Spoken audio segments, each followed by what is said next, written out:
welcome to Find Out Nation. I'm one of your hosts, Jaime. I'm one of your hosts, Nicole. And we are here to talk about what happens when a nation starts fucking around and finding out. Nicole. I feel like today's going to be... So I had a rough week this week. I went on vacation with my family. We had a fabulous time in Pigeon Forge and Gatlinburg, Tennessee, but there were a lot of Trump stores. Like I saw a lot of Trump stores, as you and I kind of discussed, which is enough that I never need to go back to that area again unless I'm going to Dollywood because she's a national goddamn treasure. Yes. So with that said, how much longer of this shit show do we have? Do you think these Trump stores will stick around after he's gone? Girl. Yes, because then they're going to become in memoriam. In memoriam, like it's gonna be like all this shit about like, you know, and then now he's gonna be an angel on all the fucking t-shirts, and it's gonna be, you know what I mean, like, yes, that's what it's gonna turn into, is like, yes, a memorial to him on everything. It's just gonna be ridiculous. Yeah. I'm really not looking forward to that. Okay, I know. Give us how long are we living in this hellish society? 324 days in. I'm really sorry. Yeah. I mean, we're almost to a year. Like it's early December. So you and I both know we have only about 3-4 more weeks until we're there. But Jesus Christ, Italy, this is taking a long time. Taking forever. Yeah. And 327 days until we get to the midterms. Okay. That's good. So I feel like then we're at a halfway point of at least like, yes, we have 320 X days left or into the Trump presidency, but we have almost the same number of days left until the midterms. We get to hopefully elect some new politicians. Yes, 100%. Yeah. So we'll see. Okay, do we have are we abandoning the golf count? And I ask this because we know we've seen evidence of him golfing that hasn't been on the golf count. Yeah, they have not updated it for December yet. I mean, they updated the shit out of it for November. So with no December dates, he is at 79 days out of his 324 in office or whatever. He's at 79 days. Golfing. So 24% of his presidency, $110,600,000 spent on golfing. Wow. So wonderful use of taxpayer funds, I think. I mean, indeed. Indeed. Yeah. Okay. Well, with that said, let's get into our fun topics today. Yeah. The first item that I thought we would talk about is the one that was just announced not too long ago, which is the Trump seizure of a Venezuelan oil tanker. So this, right. Like we're actively engaging in war without having any proof or reason to be engaging in war, to your point. Like I was making dinner and like it's on world news and I'm like, what the fuck is going on? Like, I'm seeing our soldiers rappel from helicopter. I'm like, what are we doing? Anyway, go ahead. So this is from CNBC. The tanker has been identified as the Skipper, according to Matt Smith, head U.S. analyst on energy consulting firm Kepler, Kpler. Skipper is a Guyana-flagged, very large crude carrier, or VLCC, because we love our acronyms. We love our acronyms. That was loaded covertly with 1.1 million barrels of oil in mid-November, Smith told CNBC. Smith said the ship appeared to be headed for Cuba, though it had been stopped offshore Venezuela since it was loaded. Attorney General Pam Bondi said later Wednesday that a seizure, which today's Wednesday for anyone that is watching this not on Wednesday, just so you know. Yeah. So she said today that a seizure warrant for the crude oil tanker was executed by the FBI, the Homeland Security Department's Investigations Unit, and the U.S. Coast Guard with support from the Pentagon. Trump said it was seized for a very good reason. We've just seized a tanker on the coast of Venezuela, a large tanker, very large, largest one ever. The biggest tanker you've ever seen. And other things are happening, said Trump, who has been pressuring Venezuelan President Nicolas Maduro to step down. Asked what would happen with the oil, Trump said, We keep it, I guess. Oh my fucking God. Maduro has alleged that the U.S. military buildup is aimed at overthrowing him and gaining control of the OPEC nation's vast oil reserves. Shocking. Right. The Associated Press also stated that the seizure was led by the U.S. Coast Guard, supported by the Navy, according to a U.S. official who was not authorized to comment publicly and spoke on the condition of anonymity. A day earlier, the U.S. military flew a pair of fighter jets over the Gulf of Venezuela in what appeared to be the closest that warplanes had come to the South American country's airspace since the start of the administration's pressure campaign. Trump's previously said land attacks are coming soon, but has not offered any details. So, for anyone that doesn't watch The Daily Show, they have plainly made the Venezuelan attacks in parallel to the Iraq War. Iraq War. That's what I was getting ready to say. Like, what's that saying? Like, history doesn't repeat, but it rhymes. What the fuck? I mean, who's this administration's Rumsfeld? I guess it would be Hegseth. Yeah. First of all, I've never heard that. I think you made that up about the rhyming thing. Isn't that But I'm going to go with it. Did I make that up? Hold on. I feel like you did. Did I? History doesn't repeat itself, but it rhymes. It's a Google search. Hold on. Hold your Okay, well, right if it's a now. Google search, then if the Googles are there, I've just never heard it, so I'll chalk it up to my knowledge. It's usually attributed to Mark Twain. Oh, okay. But nobody's really found compelling evidence that he's the one that said it. That's all right. Whatever. The point is, it's a thing. They've even gone to the point where they're claiming Venezuela has, and this one floored me, weapons of mass destruction. Girl, shut up. So somebody has pulled the tapes out of the vault. Literally. And they're keeping Peepaw busy just feeding VCR tapes in while he's eating his McDonald's. And he's just watching old fucking footage from the toilet. What he considers our heyday, and he's just regurgitating the shit that he's hearing. What? You are not wrong. Yes. They I can't remember who it was that they were talking to about someone. It was one of the senators that had something about, yes, they might even house weapons of mass destruction. They did show Lindsey Graham both talking about the Iraq and how terrible they were and this, that, and the other, and then turned around and said the same. He's now on saying he said something like, Iraq poses a real threat to the people that I govern, and then he made the same statement about Venezuela. Right. Jesus so Christ. It's all about the oil. We know it's about the oil. The Iraq war was about the oil. Mm-hmm. We knew that. And so we are literally, to your point, repeating we're just gonna all the mistakes that we made with the Iraqi war. Awesome. I know. Especially Christ. Here in North America. And, the fact is at this point, it feels like, well, we can't continue bombing boats because, and we're going to talk about this in a minute, there's a defense bill that was just passed in the House, and now it's headed to the Senate, that will prevent just bombing with no proof. So now we have to come up with another reason to bomb people from Venezuela. And that's what we're coming up with. I don't know. It's insanity. What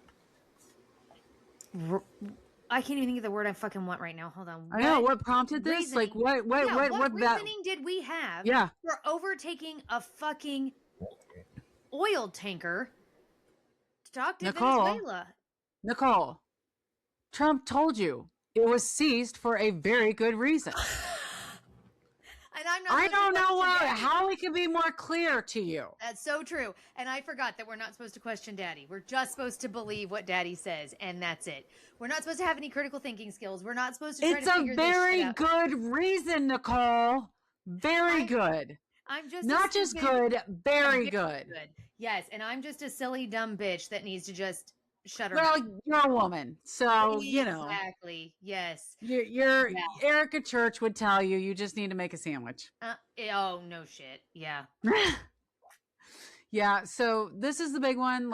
At this point, I do not see a world where the Venezuelan president Nicolas Maduro doesn't respond, right, in some way, shape, or form. Of course, there's with the soybeans and China and their trade deals and this and that, like, it just feels like we're ripe for a possible next, like, world war. It's just terrifying. At this point, it's just absolutely fucking terrifying that this is what we're looking at. And so I don't see a world where Maduro doesn't respond to Trump. I mean, well, and then I heard, did you see anything? Because I heard on World News, which is the only time I'd heard it, and I haven't had time to do any research, that he also threatened the president of Colombia with the same similar action if he didn't get his shit together. No. Yeah, that's what they were saying on World News tonight, but I don't know what exactly they need to get their shit together over. I don't know if like Colombia has a whole bunch of goddamn oil that we also want, or what the issue is. Well, so it's not being reported on. So it is in the New York Times. Looks like it's no, those were all a month ago. So it is being reported by Politico, where President Donald Trump ratcheted up his threats against Colombia on Wednesday, telling reporters Colombia President Gustavo Petro is next. But the only news outlet it looks like that's reporting that right now is Politico and Al Jazeera. So I'm not sure how, like what he meant by that necessarily. Okay. Exactly. So we'll have to look and see if there's something there specifically. But at the end of the day, to your point, like, Jesus Christ. I mean, we're indiscriminately bombing South American countries for no reason whatsoever, except for a very good reason. A very good reason. Yes. Yeah. Yes. Oh my God. Yeah. And of course we're seizing oil tankers and just keeping the oil ourselves. You know, what a world Trump lives in. Like, what a world Trump lives in. It's just shocking. Every day's a new day. So speaking of Mr. Peace himself. Oh, yes. Let's talk about that. Yeah, that was a great segue. Nice job. Right. Nicely done. This one literally hurts. Okay. I know. It's so gross. Right. You and I both, like, so Trump, who everyone knows is dying to get the Nobel Peace Prize, like lobbied for it, did everything he could to get it. Like, I mean, I literally think he would have gotten on his knees and sucked anything for that Nobel Peace Prize. Yeah, for sure. Yeah. He was awarded the first inaugural FIFA Peace Prize. Which is not a thing. Don't you love? No. FIFA announced the prize creation a month ago, just weeks after the Nobel Committee said they weren't giving their award to Trump. I'm curious. What all organizations out there do we think are able to just create a peace prize? So you have FIFA. I'm assuming the NFL, like any sports. Yeah. Do it. Let's see. Do we think like NPR could come up with a peace prize? Or PBS? Well, I don't know. Gavin Newsom's office said that he got Kohl's inaugural Peace Prize and it came with $50 Kohl's cash. Like, at this point, can any organization just come up with a Peace Prize and award it? I guess they can. I don't know, why not? You know what I think I'll do? I think I will get on Amazon and find a Peace Prize, and I'll give it to you this year, and then you can give it to me next year, and then we can all win Peace Prizes. We'll all have our own Dundee Awards. Yeah. Oh, so Jon Stewart absolutely eviscerated the award because, you know, it's literally like hands holding up Earth. Yeah. And he's like, the symbolism is clear. He wants us to fondle his balls. I'm like, yes, that is true. It is. And the whole fucking reason that FIFA gave that to him is because he was threatening to withdraw the U.S. from the World Cup over the immigration bullshit. Right. And so, like, FIFA's just trying to keep him on their good side so that he doesn't fucking pull the plug on all this shit that's taken years of planning and, you know, whatever. But like, well, our city is one of the cities that is going to be hosting some of the tournaments. And to your point, like, we have put in a lot of infrastructure.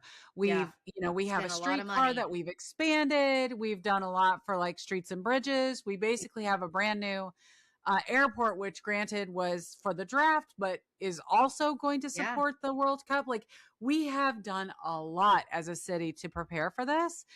So for them just withdrawing is going to be a big deal for us. But FIFA President Gianni Infantino personally handed the trophy and medal to Trump. Did you watch it? No, I didn't watch it. Riley was texting me because they were watching it at work in anticipation of finding out like the dates and the teams and all that stuff that are coming. And she just texted me and she's like, this is the biggest bunch of propaganda I have ever seen.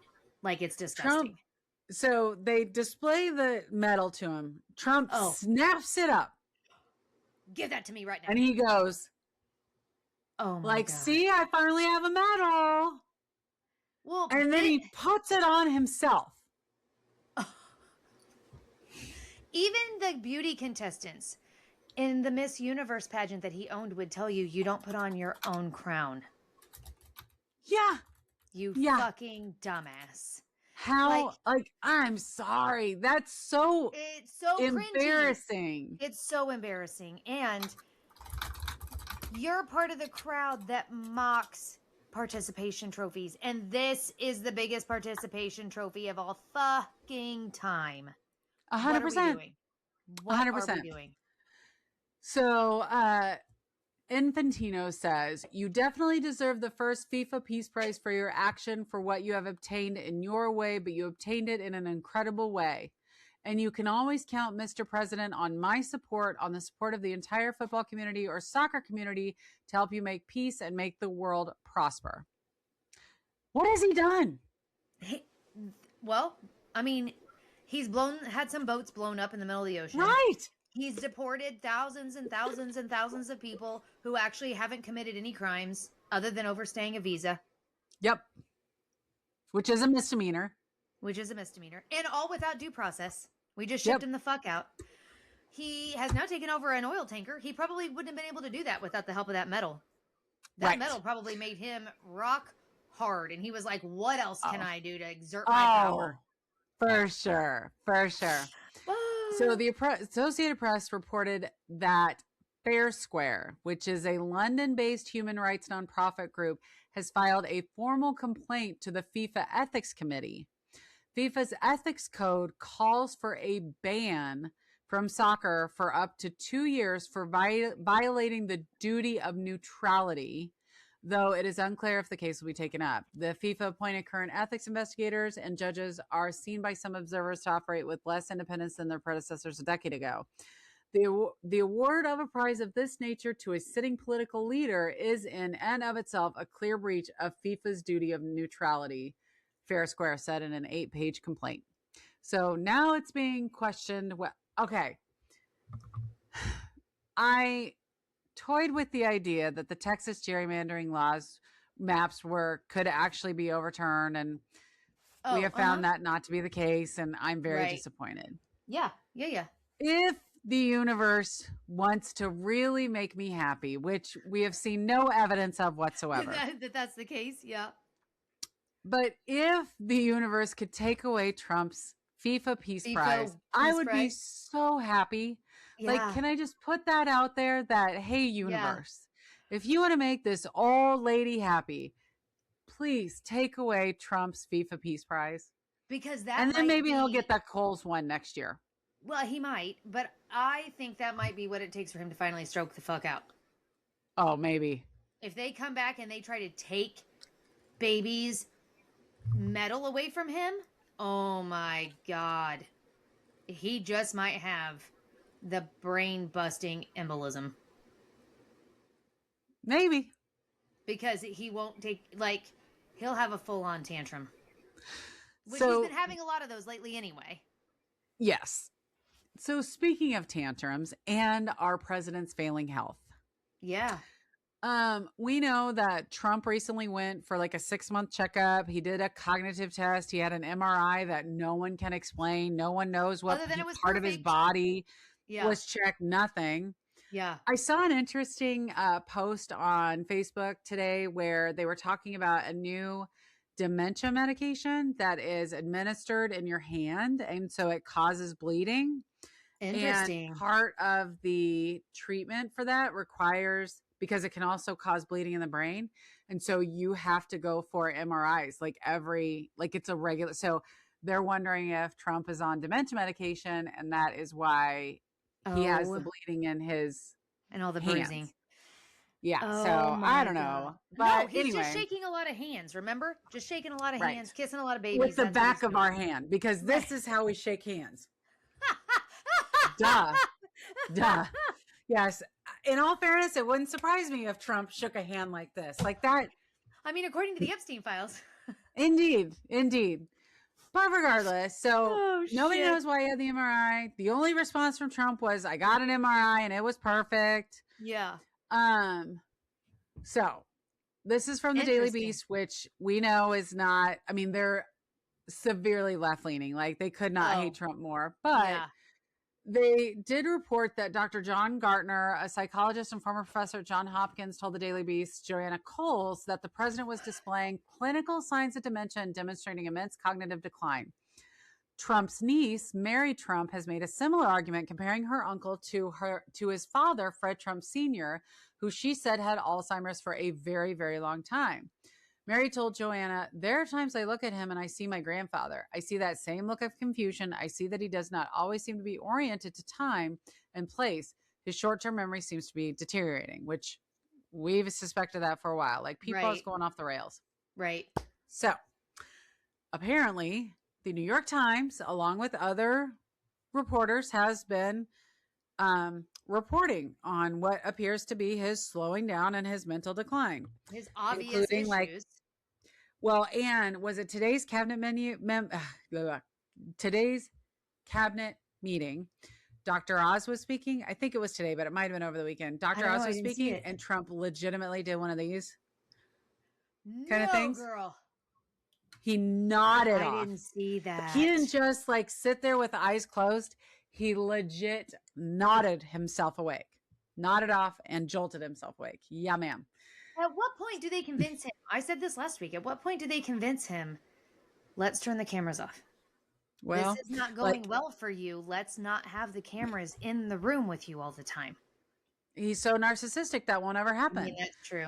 Yeah. So instead, he delivers a 400 plus word tirade on True Social.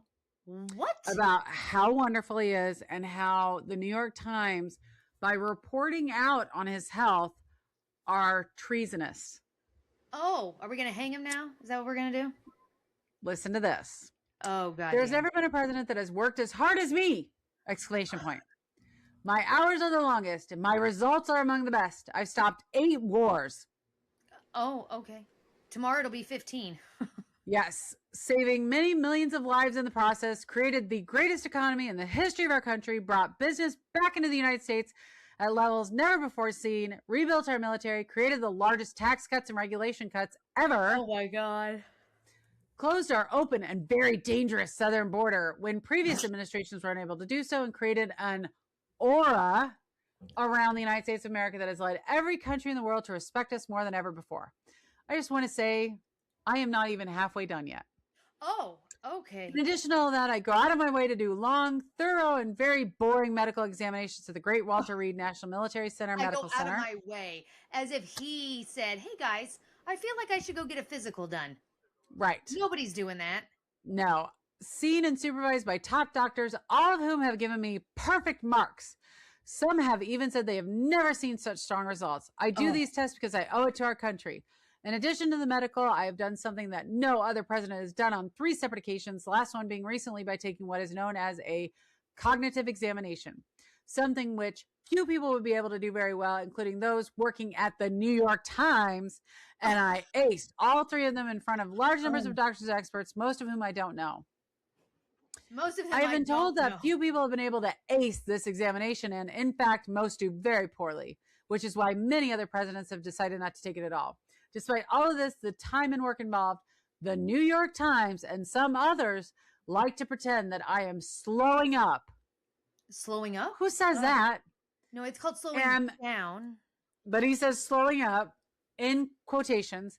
And maybe not as sharp as I once was, or am in poor physical health, knowing that is not true, and knowing that I work very hard, probably harder than I have ever worked before.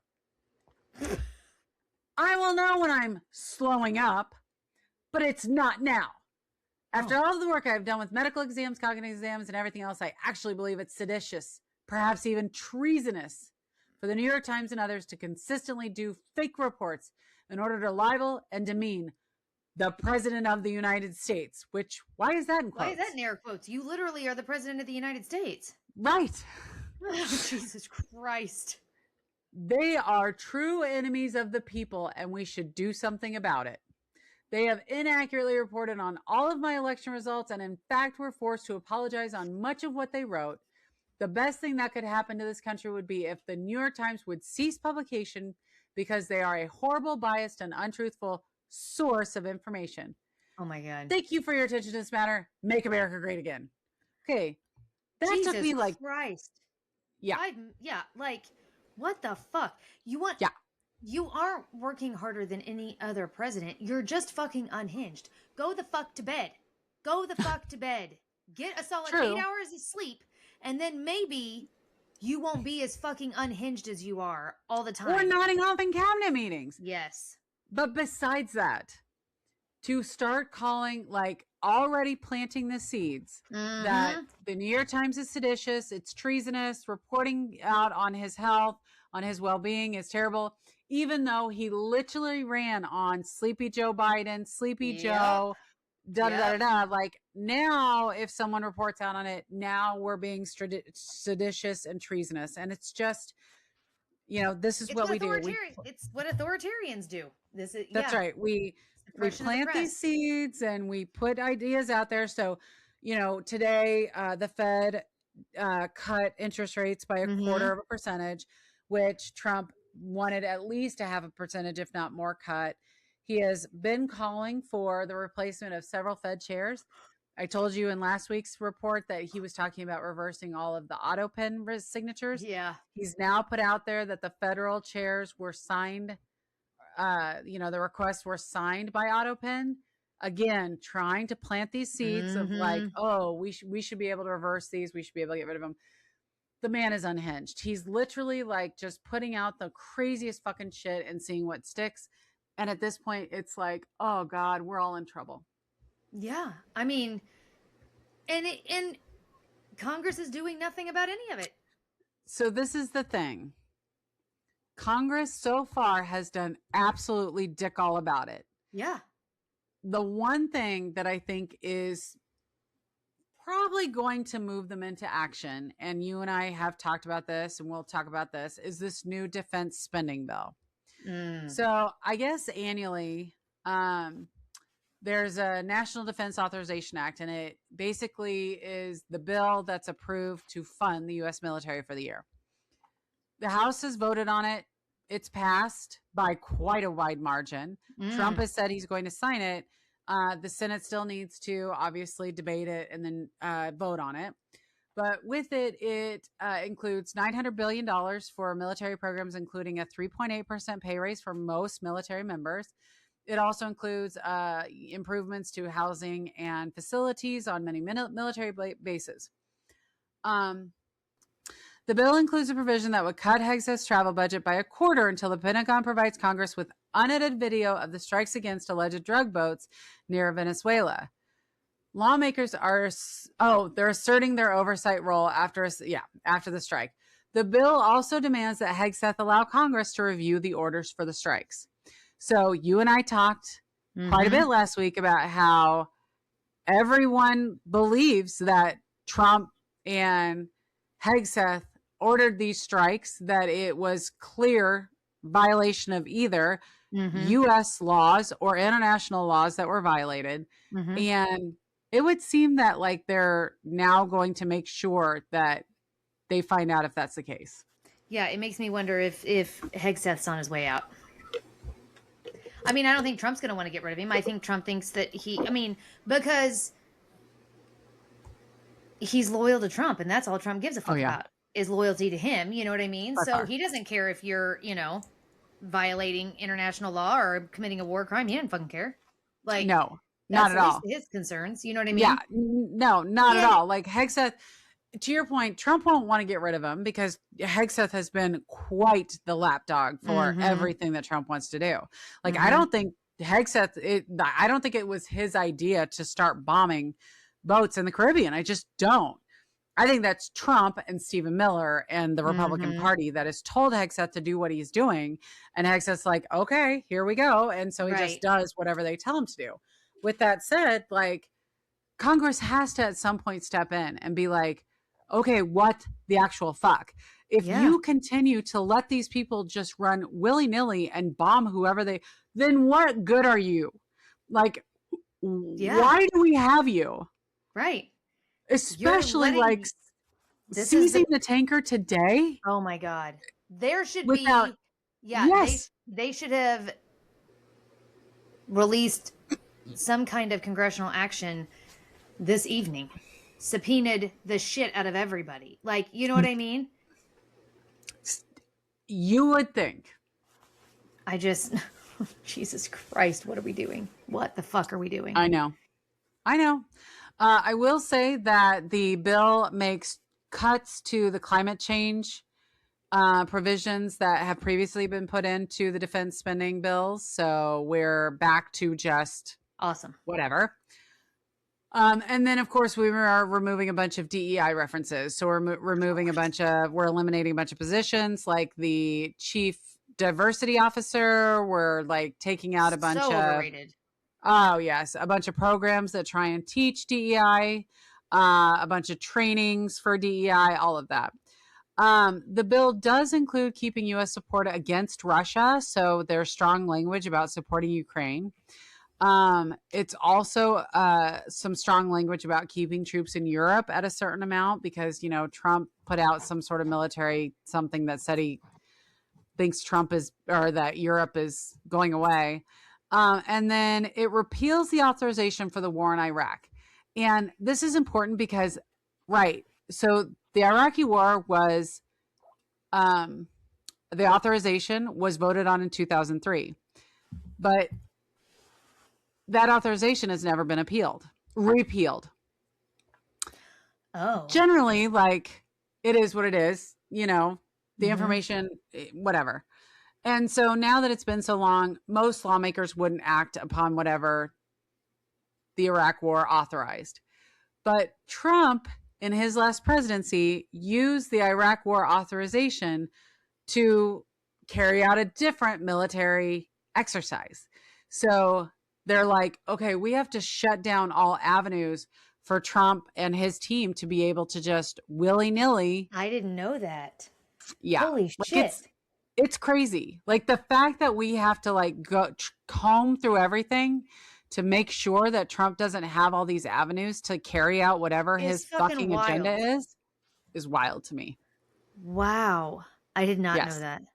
It is absolutely fucking wild to me. Yeah. So we'll see what comes of this. If the bill gets voted in as is, and we see evidence of the September 2nd airstrike, and we see the orders that Hegseth gave, and we know what happened. To your point, it'll be interesting to see what happens with Hegseth and with Trump and how that all shakes out. How it all plays out. I'm not going to be lucky enough that, like, I don't think Hegseth's getting, arrested. Court-martialed? Right. So. Oof. One can only hope. I know, right? Yes. Yeah. One can only hope. Yeah. Okay. So the one other big thing that was announced recently is the Trump bailout of farmers. Oh, So Trump is giving $12 billion in aid. He had a big White House event with Treasury Secretary Scott Bessent and Agricultural Secretary Brooke Rollins. They announced that they'll be sending checks to farmers by the end of February. Farmers should know the amount of their checks by the end of December. So we're in a cycle because we did it the first Trump presidency and now we're doing it again of farmers overwhelmingly elect Trump. He comes in, slaps a bunch of tariffs on shit, causing them to lose a bunch of money. and then he bails them out with taxpayer dollars. He says that the money's coming from tariffs, but it's not. It's coming from this was surprising to me, a New Deal. So a program that was created during the New Deal for helping to subsidize crop farmers. He is taking, there's like a $30 billion slush fund that, yes, has just been out there for, like, it continues to get funded year over year. And that's what he's taking the money from.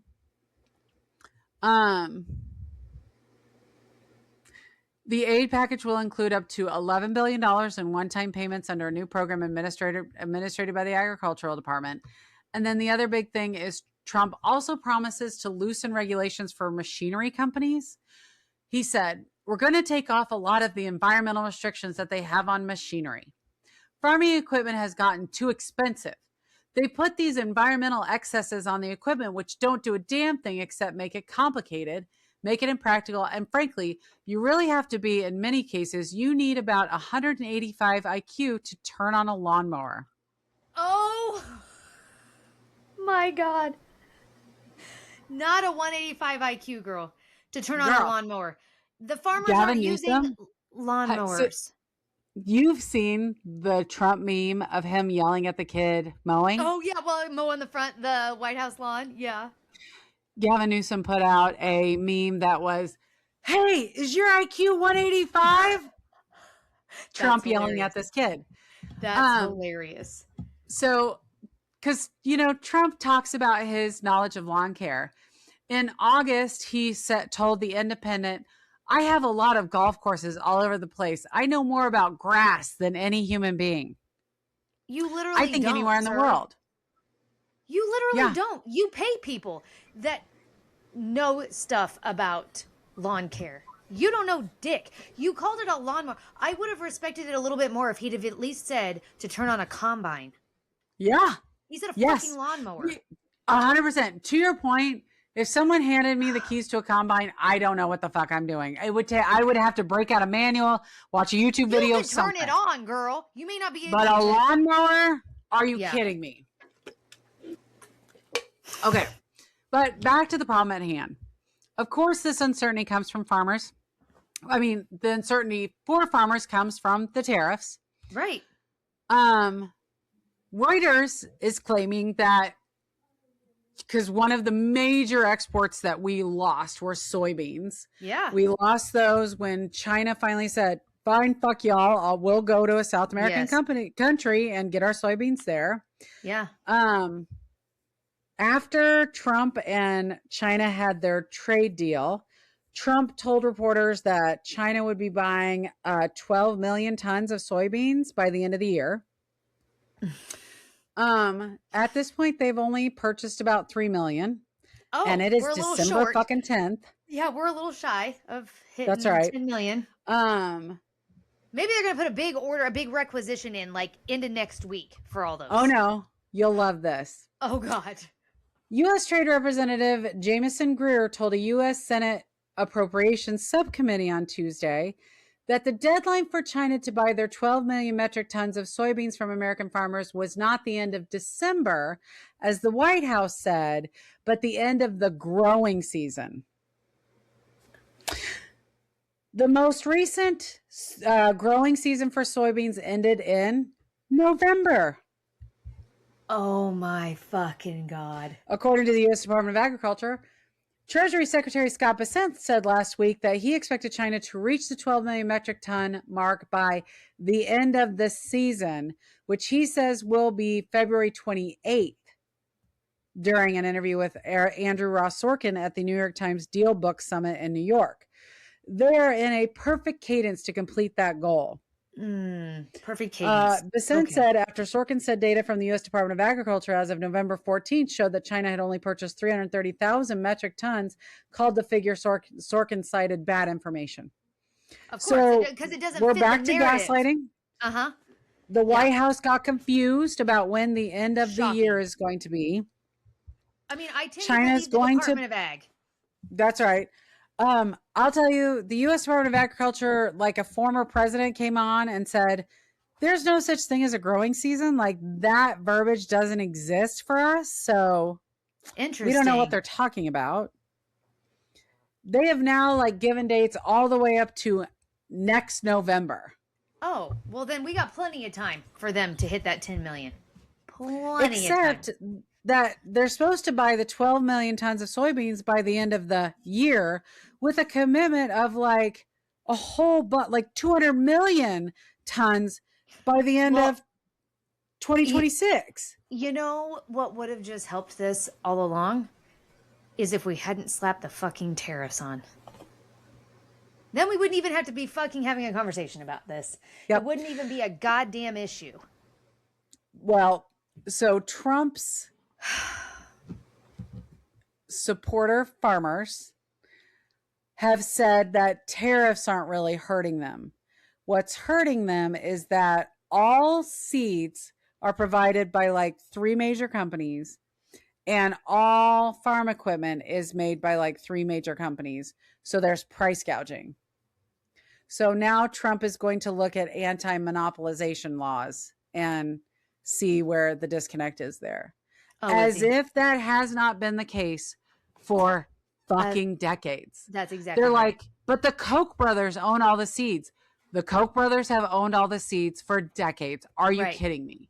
Right. We only have Case, John Deere, and whoever, Kubota, or whoever it is. Like, that's all our okay. That's been your only options since like the fucking 80s.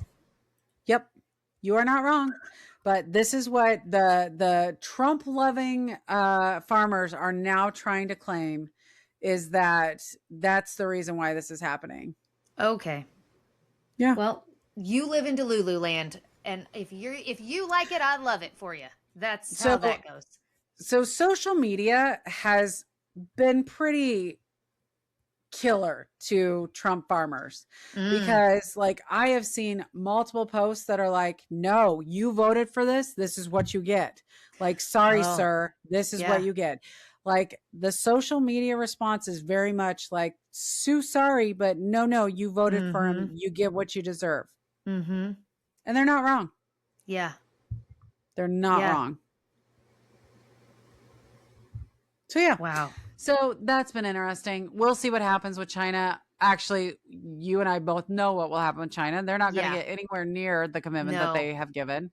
No. We will continue with these tariffs that are clearly hurting these farmers, and they will be gaslit into believing something else.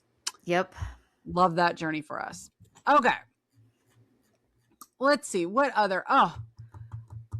let's talk about states and rural health. Okay. So I had looked up I was looking up like what's the news going on in Maha recently in RFK Jr. Yes. And of course, one of the top stories from this weekend is that the state of South Carolina, especially like around the Greenburgh, Spartanburg area, has seen a huge uptick in measles cases. Jesus. They are now saying since like the beginning of the month, 111 measles cases have been reported, like 76 in the last week. Not this month, November, sorry. But like 76 of them were just from Thanksgiving. Holy shit. So I guess like you have insulated measles protection as long as 95% of your population is vaccinated. The herd immunity thing. Yeah. They are both major cities, Spartanburg, Greenville, are both down to 90% vaccinations. And so they're seeing this uptick in measles cases. I bring this up because there was an article in Politico that you found about rural health funding. And I'm like, yeah. We can see how well rural communities are dealing with health handling funding. Yes. Exactly. Yeah. So tell us about the rural health funding. What happened with this? So the Trump administration is offering states a deal, pledged to enact White House favored policies for a chance to win a bigger share of $50 billion aimed at transforming the nation's struggling rural healthcare systems. So it's a clear pay to play kind of situation. What are the policies that they're trying to get them to adhere to? Are they like DEI policies or what? No, well, not so.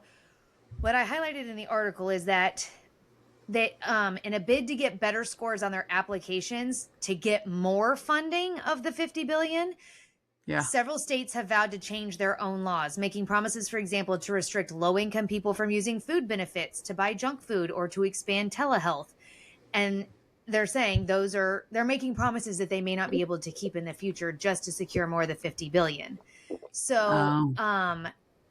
a chief policy officer for the National Rural Health Association, which represents state and local officials who work in rural health, said, Yeah. I've been working in government and health policy for 20 plus years and can't recall another scenario where it was quite this direct in terms of, if you work on these policy changes at the state level, we'll give you more funding. So when they start distributing the money at the end of the year, they will divide half of the 50 billion among all states that apply evenly, regardless of population. So the smaller your state is, the more money per capita you're actually going to end up with. But then it's going to dole out a quarter of the funds based on factors like the size of a state's rural population, how much free healthcare its providers give to people who can't afford to pay, and how large its land area is. The rest is up to the discretion of the federal Centers for Medicare and Medicaid Services based on how well states' plans align with the Trump administration's vision for the program. 3.7 billion of that, or 7.5% of the total, hinges on whether states pass a series of policies. States will receive full credit for laws that they've already changed and partial credit for pledges to make future changes. Yeah. And it does say that if they make promises and they don't implement them by the end of 2027 or 2028 for more complex promises, the Trump administration is threatening to claw back portions of the money that they give them, which we all know the states will have already spent. Yeah. Well, the thing is that a lot of people support a lot of those types of restrictions. Like, you can't use SNAP benefits to buy candy, or you can't use SNAP benefits to buy junk food. And I get the mentality there of like, okay, SNAP benefits are supposed to be for nutritional benefits for people that need to eat. But I also know that like what I consider junk food might be different from what Trump considers junk food, Correct. obviously.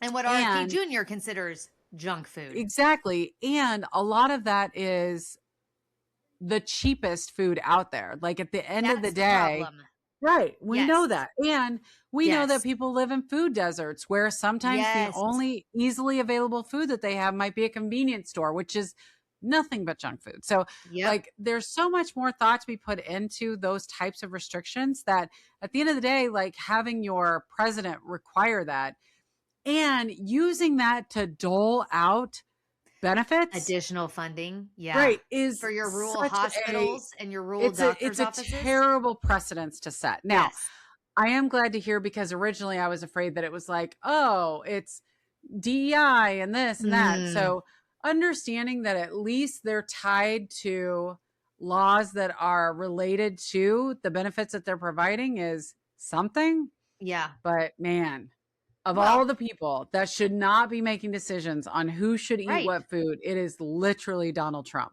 Well, yeah. And we have all these issues in rural communities of hospitals closing and doctors' offices closing, and people having, we've talked about this before, people having to drive hours to get to a hospital or a doctor's office because the state doesn't have enough money to keep those rural areas open. Like, but now in order to get money to keep a rural hospital open, now you're going to have to do all of these, pass all this shit to fuck people over. Yeah. Yeah. 100%. Yeah, I really struggle with the idea that we are only going to be providing aid to states that comply with whatever the president says. I'm just struggling with that. I can't imagine a world where like Biden or Obama did not provide relief to states that were red states when they needed it. And the thought process there that's what we might do is just astounding to me. Yeah. Okay. Speaking of astounding. Yeah. Can we talk for one moment? Yeah. About Secretary of State Mark Rubio and his font choices? Okay, explain this to me, because I saw it very quickly today and it made no fucking sense to me. And I was busy trying to get payroll done so people could get their paychecks on Friday, girl. So I was That is very good of you. I'll have to fucking look at this shit later. Like, what is going on? I don't understand it. Okay. So all official memos for years were in a Times New Roman font. Okay. Under the Biden administration, the Americans with Disabilities, the group, whatever, one of the groups, made a recommendation that it is much easier for people to see the Calibri font compared to Times New Roman, because Times New Roman has like tails. And those tails can be difficult a lot of times for people to, sorry, I have to turn off my heater. That's okay. Because I'm finally getting warm. But anyway, those like tails, bless you, can cause difficulty in reading. Okay. In a memo to the department on Tuesday, Secretary of State Marco Rubio directed U.S. diplomats worldwide to go back to using Times New Roman 14-point font for official documents.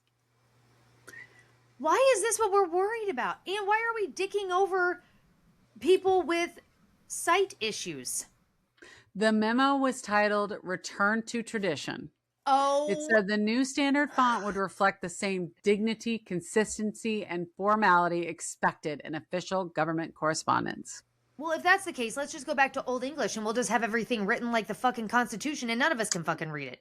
Correct. So Calibri is considered a sans serif typeface, whereas Times New Roman is considered a serif font. The State Department's Secretary's Office of Diversity and Inclusion said for accessibility issues, it's much easier for a sans serif typeface to be used. Letters do not include tails and wings on their edges as serif typefaces do. Well, good. I hope that the Americans with Disabilities group sues the fucking federal government. Listen to this. While the Biden administration's switch in typeface was not among the department's most illegal, immoral, radical, or wasteful instances of DEIA, it was nonetheless cosmetic, according to the memo. Yeah. I can't believe this is this all Marco Rubio has to focus on? Yes, this is the only thing he has to do. Jesus Christ.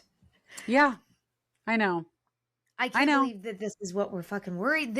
We're taking over oil tankers. And I understand he's not in the Pentagon, but I'm just saying there's so many. Marco Rubio is like, look, Pentagon Pete's getting too much attention. That's right. Look at me. I need to get my name in the news. What me? Yes. Yes. I know how to do it. That damn typeface will get him on the typeface. Yeah, 100%. Jesus. Right. It's such a fucking clown show all the time. Yeah, it is. The move comes amid a wider push by the Trump administration against diversity, equity, and inclusion programs. Of course. Because we don't want to make it. Sorry, go ahead. A change to the fee-free days in the national parks. Oh, yeah. Sure does. So it was reported over the weekend. I was in the national park when I read this story, to be honest. Oh, that's very appropriate. Indeed. I was in the Smoky Mountain National Park while I read the article that said they are removing several holidays, including Martin Luther King Jr. Day in January and Juneteenth, that were on the fee-free calendar. Yes. But we have added President Donald Trump's birthday. Yes. Because it's also Flag Day. Yes. Yeah. It's so girl. It happens to be Flag Day. But Donald Trump is not fucking adding Flag Day. No. And did you hear about this part of it? Non-U.S. residents will be required to pay entrance fees on those dates regardless because of the new America First pricing policy? At 11 of some of the country's most popular national parks, international visitors will be charged an extra $100 on top of the standard entrance fee, and the annual pass for non-residents will go up to $250. The annual pass for residents will be $80. Okay. Yeah. Why? Why are these the things we are worried about? Why? Right. Yes. Yeah, the Department of the Interior is calling the new fee-exempted dates patriotic fee-free days in an announcement that lauded the changes as Trump's commitment to making national parks more accessible, more affordable, and more efficient for the American people. I mean, I just don't understand why. Right. Yeah. What, like, if you want to add Donald Trump's birthday, fine. I am all for give our national parks more fee-free days that people can visit them. But if you're removing Martin Luther King Jr. and Juneteenth, it's very clear why. Like, there's no doubt why you were doing what you're doing. Yeah. Why did you have to take any days away? Just add in Trumpy Poo's birthday and call it fucking done. And add be done with the other it. Days. I mean, because they added in like Constitution Day, the anniversary of the National Park Service, and then President Teddy Roosevelt's birthday. Add those in too, for fuck's sake. Yeah. Who cares? I don't care. Yeah, I don't care. But the fact that you're taking days away and the 2 days that you took away celebrate Black heritage and history in this country. We obviously do not care. Yeah, you're just a fucking prick. You're just a racist. Also, the new calendar follows the Trump administration's previous moves to reshape U.S. history by asking patrons of national parks to flag any signs at sites deemed to cast a negative light on past or living Americans. So now when we go to a national park, am I going to have to like express fealty to Trump and then also be on like the lookout for bears and also mountain lions and also anything that's been put up that signage that, you know, puts past or living Americans in a negative light? My girl, my woman. How is this our reality? It's so fucking insane. How is this our reality? I know. All right. Well, some other quick hits on our list because we're running out of time. Yeah.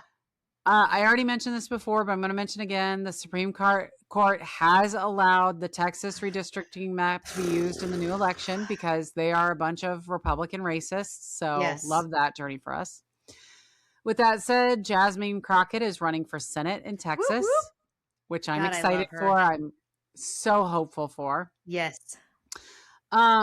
After the National Guard shooting, we all heard that Trump had stopped immigration from 19 specific countries. Yes. We are now hearing that those people have, even people who have already been approved and are literally standing in line to be sworn in, which, by the way, is thought of as mostly just a formality after they've already been approved, are now getting yanked.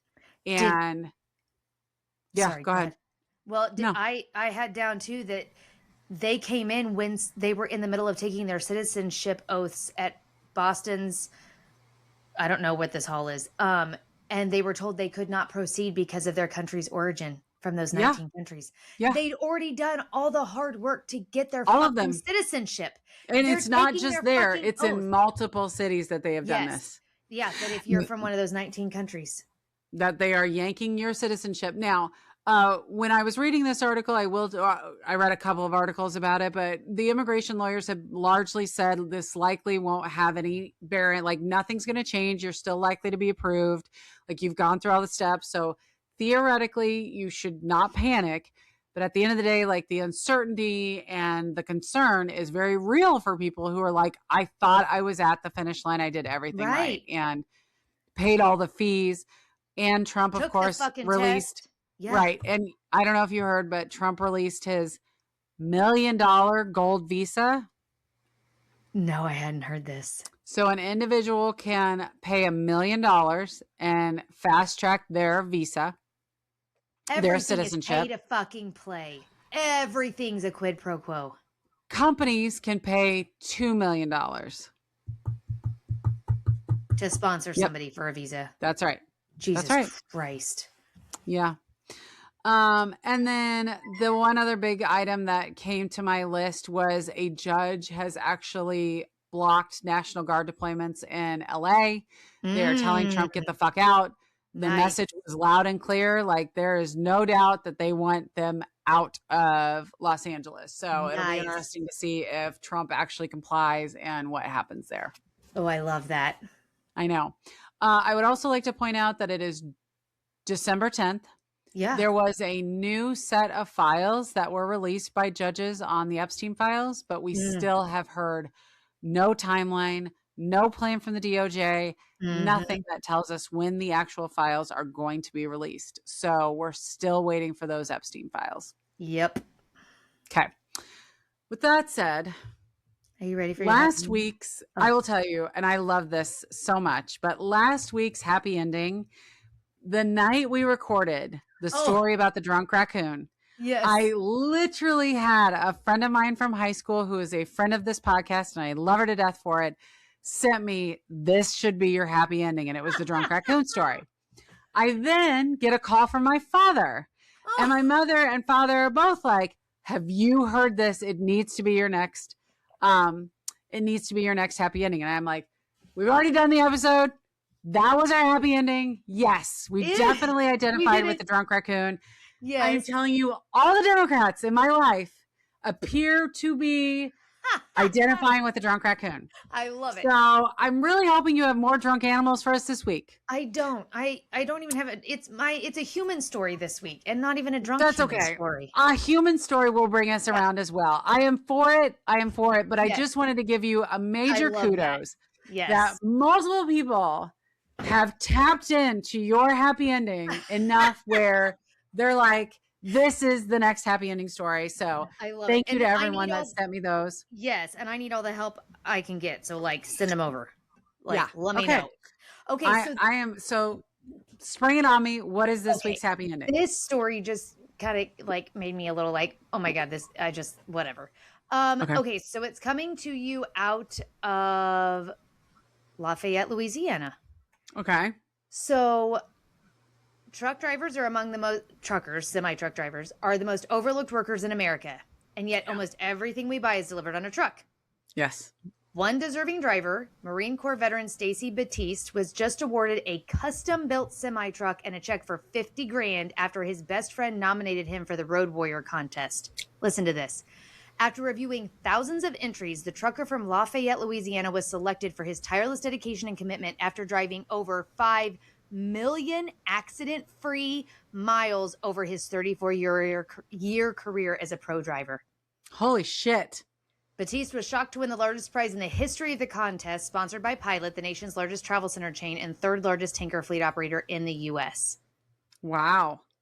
Yeah. I mean, to be honest, like being able to drive, like, so to your point, when we went to Gatlinburg and Pigeon Forge, we travel I-70 because like there's no torture like driving fucking I-70 Because between if you Kansas really City and hate St. your Louis. life, you'll just get on I-70. Oh, girl. And so to your point, like, and as I've said, we're doing a lot of infrastructure. So we have Kansas City winters, Missouri winters are miserable. It seems like we are always trying to fix roads in this fucking state. In addition to that, like most of I-70 is a two-lane, like, two-lane going each direction. The number of drivers on the road, the number of semis on the road is astonishing. Almost, I mean, especially considering the fact that we are now like the fast buyer nation, we're Amazon, Temu, Shinesty, whatever. Yeah. Like all of that's coming over on trucks for the most part. And like, it's astounding how many trucks are on the road. The fact that he would go that long with no accidents is truly astounding. That's pretty awesome. Yeah. It says that they surprised him while he was working on the road. Pilot invited him to stop at a Flying J in Texas, which we have a Flying J in Kansas City, where his family and best friend were hiding in the store, ready to pop out when the Diesel brothers handed over the keys to the new semi. It's a cherry red, and there's a picture of him standing with the cherry red semi and then his big prize check. Nice. Yeah. Yeah. So you said he'd been 30, did you say 34 years? 34 years and over 5 million accident-free miles in that 34 years. That's awesome. I know. Like that. Wow. That is awesome. Yeah. Well, good. That is nice to hear that people are still recognized for things like that, considering the fact that, to your point, like I'm in a company that I can get a lot of recognition based on like my contributions. Truckers don't really get that, I don't think, as much as like we would want them to. And to your point, they're so critical. Like my BFF her dad was a truck driver, and man, like the stories he had were just incredible. So that's really awesome to hear. So yeah. Awesome. Okay. Anything else that you want to bring up this evening that we have not talked about? No, I don't think so. Okay. Well, we're keeping an eye on this defense bill to see like what's going to happen there. Of course, we're all keeping an eye on this bombing of the seizing of the oil tanker and the continued bombing in the Caribbean to see what happens there. And, you know, we're going to see what the next Peace Prize is that gets handed out.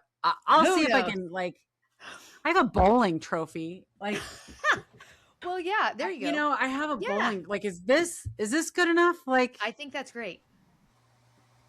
I think it's great. I bet Mark could make us a fucking trophy. I agree. And we'll just give it back and forth to each other. Yeah, 100%. It's like every week, I'll give you your trophy, you give me my trophy. This month you win it, and then next month I win it, and then there you go. Indeed. Yeah. Okay, we've got a plan. We might have a new plan coming out. I agree. And we'll have to figure out what the piece is that we're negotiating each month. It might just be putting up with our crazy in-laws. Who knows? Like, who knows? But that could be our Peace Prize. We'll see what happens. Yes. So anyway. With that said, thank you guys so much for listening. If you're listening, watching, if you're watching, liking, subscribing, interacting with the channel. We did get a message that my thumbnail last week made it look like Nicole was giving a Nazi salute. So I apologize for that. She definitely was not. So I'll try and be more thoughtful in the thumbnails that I come up with. But with that said, we love you all and we hope you all have a fantastic rest of your week. Bye. Bye.